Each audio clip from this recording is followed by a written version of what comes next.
Yo, what's going on, guys? It's your boy. Welcome back to another video. So today we're going to be talking about the slasher horror film currently out in theaters called Thanksgiving. Modern movie review. Alrighty, so right off the bat, I want to go ahead and say I really enjoyed this movie and I had a whole lot of fun with it. I'm going to be going in depth with some of the scenes, so if you do not want this movie spoiled for you, I would definitely recommend maybe adding this to a watch later playlist and watching it later. That being said, there's going to be a spoiler alerts. There's a lot of things in this movie that are kind of big reveals, and like there's a lot of mystery aspects of like, oh my god, who's the killer? Is there multiple killers? And I think that this movie very much mirrors the Scream movies in that sense of the entire movie you're trying to kind of figure out who the killer is, and it sometimes does feel like there's going to be multiple killers. There's going to be like a handful of killers, and I really think it's a whole lot of fun. So that being said, I'm going to go ahead and dive right into this review. Right off the bat, I want to go ahead and say something that I like about this movie is it's very similar to the Scream movies, and it has some returning actors from the Scream movies. I don't know. I said actors. I think it's just one. It's Patrick Dempsey, and I really liked it because in this movie, he kind of felt very similar to his role that he played in Scream 3, and I thought that was pretty fun. I think that whenever they make movies similar to the Scream movies and they have actors or actresses from it, it's a lot of fun. I'm pretty sure the movie Totally Killer that came out last month had one of the actresses from the newest Scream movie in it, and I like that the fact that it's a movie that's based off of Scream, and it's that one was very obviously based off of Scream, and it has a Scream actress in it, and this one kind of feels similar in style. But this movie, despite me saying it seems a lot like the Scream movies and it feels a lot like the Scream movies, has its own self-identity, which I think is really, really cool. I think that they do such a great job creating a story that is very heavily surrounded by Thanksgiving, and it could only work during this time frame and this time of year, which I think is very interesting. I really enjoy the fact that it's not just them trying to make a quick little cash grab, calling it Thanksgiving and releasing it around Thanksgiving time. Thanksgiving is a huge part of the story, which I really, really love.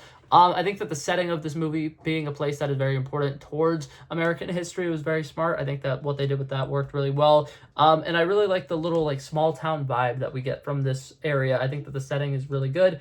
Something that I really like about this movie is it is incredibly funny. I think that it's really interesting. I went and saw this movie in theaters, and on the same day, I went to see the new Taika Waititi film, which is a comedy, and I laughed way more in this movie than I did in that movie. And I think it's great because it's still a scary movie. There's still a lot of moments of it where it'll have so much tension that you will literally not know how to react, and there's a lot of like horrifying sequences, and there's definitely a lot of gore and stuff, and it's not afraid to give you a lot of those lighter moments whenever you're in between those scary sequences, which I really, really enjoy. I had a very good theater experience with this. When I went, I saw it with a relatively full theater, and a lot of the other people in the theater also really liked it. There was a lot of times where a joke would be made and everybody was laughing, and there'd be like some spooky things happening, and you'd hear like the collective gasps in a theater. And this being one of the first horror movies that I've seen in theaters, I really loved that experience. It was really great, and I definitely can see more why so many people say like the theater experience is like such a huge thing, because the last like year I've been going to a small little local theater that's like 10 minutes down the road from me, and I've been like one of the only people in the theaters. I went to one in a bigger city that's a little bit further away, and it was great experience, and I really enjoyed it. But some things that I really like about it, I'm going to start with the opening sequence a little bit. I like the fact that it opened up a year before, and it gave us all the setup and everything that we need to know beforehand. And I really like the stuff that they did with Black Friday, because that's a big thing that's kind of been in discussion for a really long time in American culture. And I like the fact that it takes place,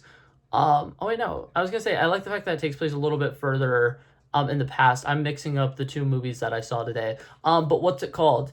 I really like the fact that it goes deep into like how Black Friday is kind of really fucked up, and how it's that taking away from Thanksgiving a little bit by having Black Friday sales starting at 6 p.m. on Thanksgiving, and having, a lot of places nowadays, they start their Black Friday sales like Thursday night, so that people who like already have their Thanksgiving and have already kind of celebrated and had time with their family can now go shopping and not have to worry about like staying up all night or waiting till midnight or doing this or doing that. And I like the fact that they have that commentary on Black Friday being a relatively negative thing. And then as somebody who used to occasionally see the news clips from Black Friday being like some of the worst things ever, and there being a bunch of rampages and stuff like that. And seeing that play out in this film was very, very interesting. I think watching a couple of different people die because of how reckless people were being is very interesting, because humanity sometimes does seem like very negative, and it seems like everybody's just at each other's throat all the time. And the way that they visualized it in this opening sequence is great. I think that the way that the camera didn't stay focused on any one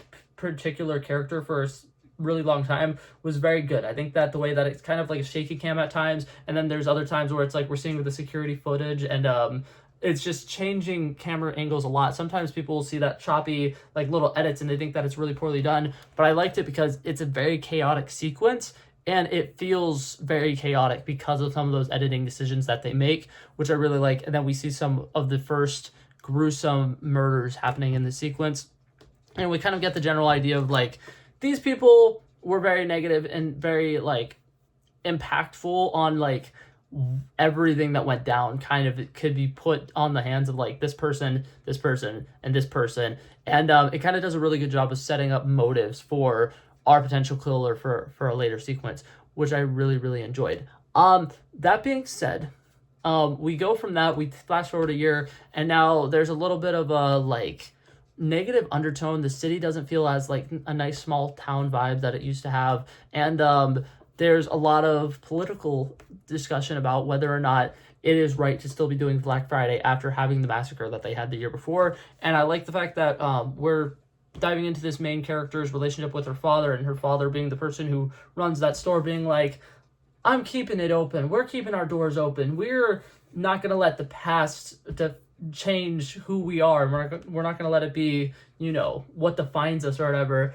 And they have like a lot of arguments and debates throughout this, and I really thought that the entire time that the father was never going to have a redemption arc. And at the end, when he kind of apologizes for being as terrible as he has and being as distant as he has, and he decides to cancel the Black Friday sales, I think that it's great that we got to see that character growth from that character, which was very well acted out, and I thought was a very well-deserved character arc. And I will say that I think that a lot of the main characters who live through the entire movie do have pretty good character arcs, and even some of the side characters who don't seem super duper important at first get a decent build-up. One of the only characters who I do wish we had a little bit more time with was Milo. Crap, I can't remember his name. Future Editing Blake put it up on the screen. His name is Ryan or whatever. He's a very interesting character, but he's really not in the movie for that long. And there's a couple of different sequences where they have him in the movie where they pretty much are just throwing him in there to make you suspicious that it's going to be him. And it really drives me insane because we don't really get to spend a lot of time with him. And the main actress is like dating him or whatever. That's like the boyfriend. And it really bothers me because there's not a lot of times we see them being a boyfriend and girlfriend, and you don't really get to see this relationship, which I think kind of like didn't help towards the fact that like there was some times where she was thinking that he potentially might have been the killer, or he might have something that he's been hiding, and they didn't give that relationship any time to build.